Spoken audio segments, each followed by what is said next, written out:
أعوذ بالله من الشيطان الرجيم.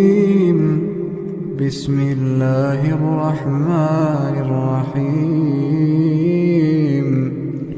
ألف لام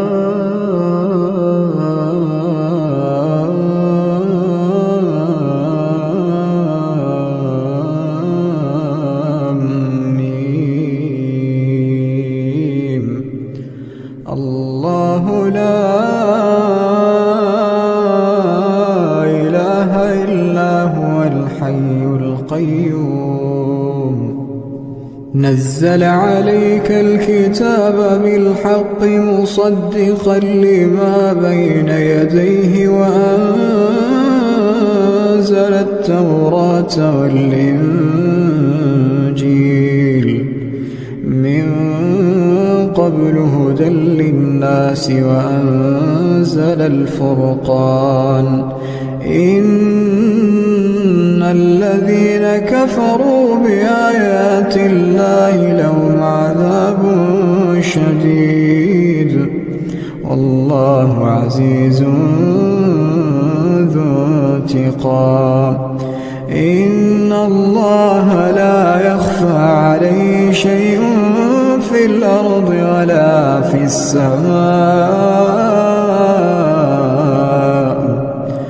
هو الذي يصوركم في الأرحام كيف يشاء. لا إله إلا هو العزيز الحكيم. هو الذي أنزل عليك الكتاب منه آيات محكمات هن أم الكتاب وأخر متشابهات. فأما الذين في قلوبهم زيغ فيتبعون ما تشابه منه ابتغاء الفتنة وابتغاء تأويله وما يعلم تأويله إلا الله. والراسخون في العلم يقولون آمنا به كل من عند ربنا وما يذكر إلا أولو الألباب. ربنا لا تزغ قلوبنا بعد إذ هديتنا وهب لنا من لدنك رحمة إنك أنت الوهاب. ربنا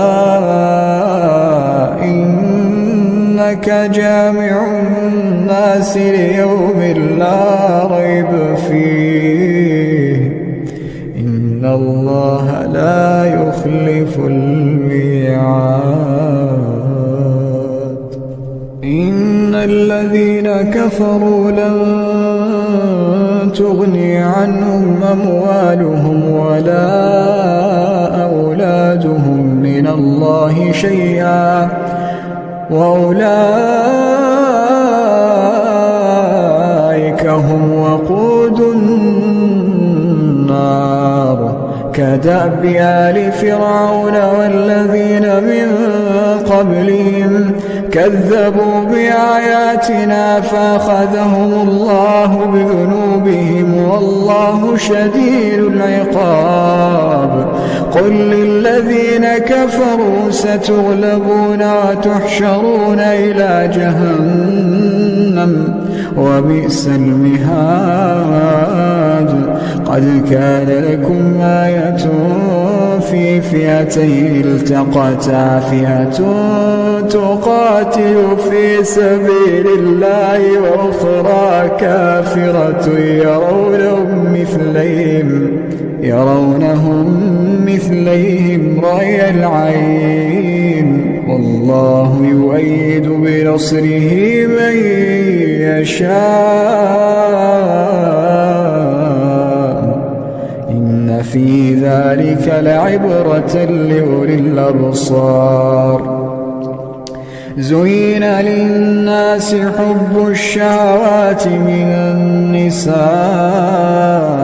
والبنين والقناطير المقنطرة من الذهب والفضة والخيل المسومة